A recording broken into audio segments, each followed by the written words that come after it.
A team of engineers in Ukraine is about to accomplish something remarkable, and the entire town has gathered to witness it. We'll watch two incredible tank recoveries, one lifted from the depths of a river, the other is rotting in a forgotten field. Our first story takes us to Ukraine's Cherkasy Oblast, along the muddy banks of the Niloy-Tikich River.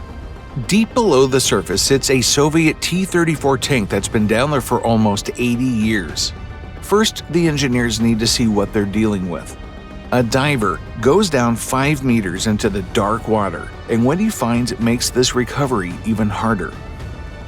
Turns out, the tank is completely upside down. That means they need to lift a 26-ton tank that's buried under 35 tons of mud, and they can't damage it in the process. The extraction process is about to begin, but it isn't just the tank that's about to be lifted, but also the tons of water that have gotten inside it. And that's where the real problems begin. Because the tank is upside down, all the normal lifting points are buried in the mud. The team can't use them, so they have to create new ones by welding attachment points directly onto the hull. But before they can even think about lifting, there's another problem to solve.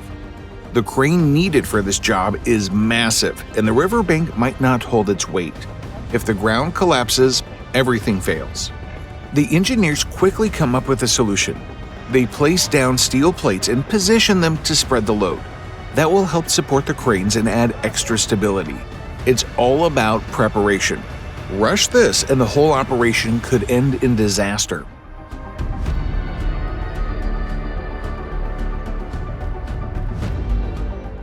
But the challenge doesn't stop there. 80 years of sediment have basically cemented this tank to the riverbed, and it's the turret of the tank that's really jamming it in place.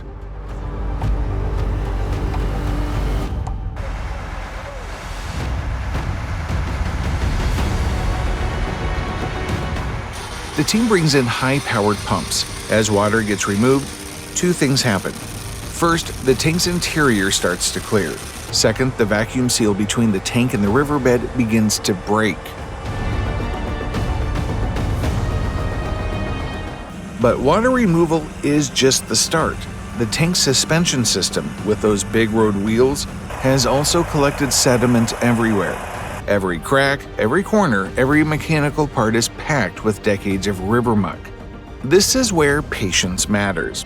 Slowly, methodically, they clear it all away using the pumps and water pressure. And not long after, it pays off. Slowly but surely, the tank starts to move. What emerges from the depths looks more like a mud sculpture, but if you look closer, you can see the profile of the war machine hidden underneath. This is a T-34, the backbone of the Red Army. And now, after 80 years underwater, this one is seeing daylight again.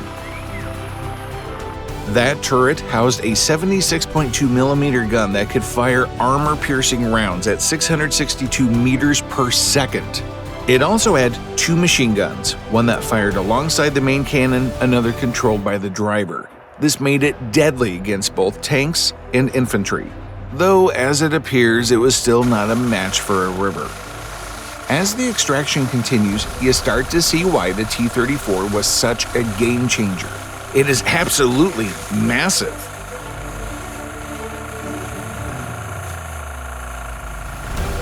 Once the tank finally reaches the riverbed, the engineers get inside and start cleaning, and in the process they make a remarkable discovery. There is ammunition still inside in its original storage positions after all these years inside the tank. These 76mm rounds were either armor-piercing shells or high-explosive shells, both of which are devastating against troops and buildings. A fully loaded T-34 carried up to 100 rounds, so there could be many more hidden inside.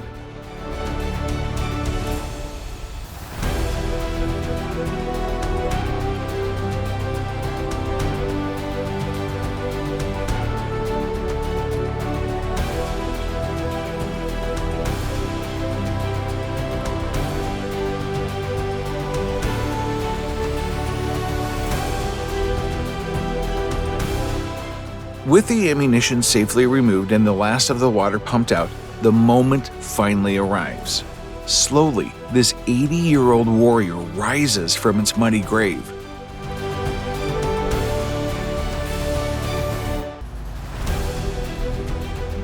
This isn't just some old military vehicle. When the T-34 first rolled out in 1940, it changed everything.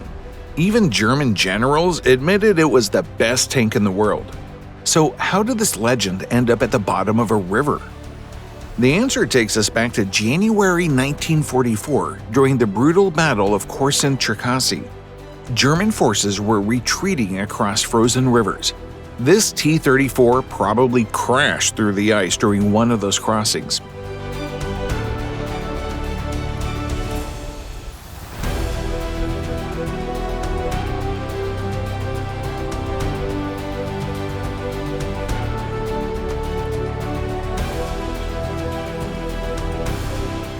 But not all tank recoveries happen in rivers. Sometimes the greatest challenges aren't about lifting something from the depths, but about bringing something back to life right where it sits. This is the ISU-152.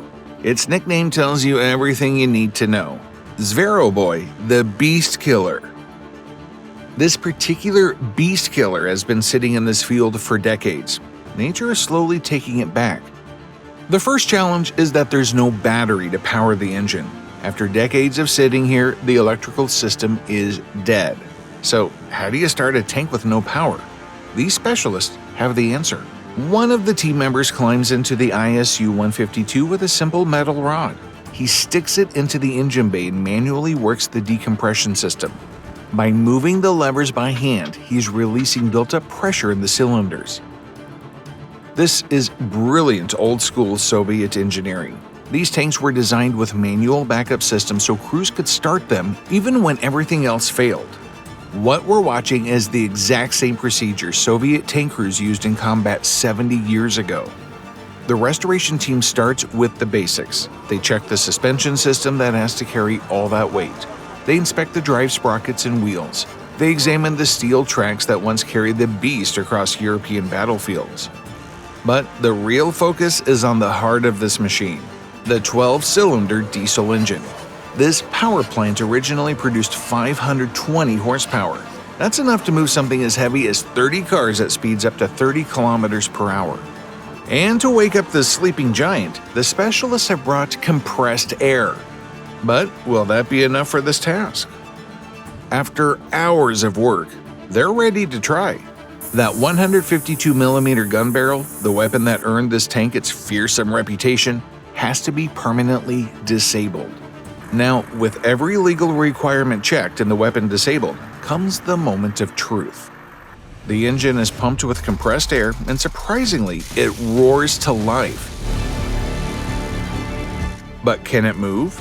The crew puts it through its paces, driving the ISU-152 back and forth across the field. After decades of silence, the V2IS diesel engine is running again.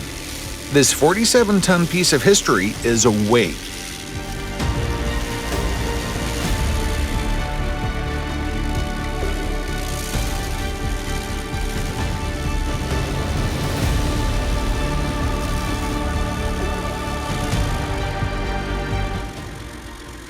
While the T-34 was built for versatility, the ISU-152 had one job: destroy anything in its path. Its 152.4mm gun could fire shells weighing up to 50 kilograms. When German tank crews heard one of these approaching, they knew their Tiger tanks could be taken out with a single shot.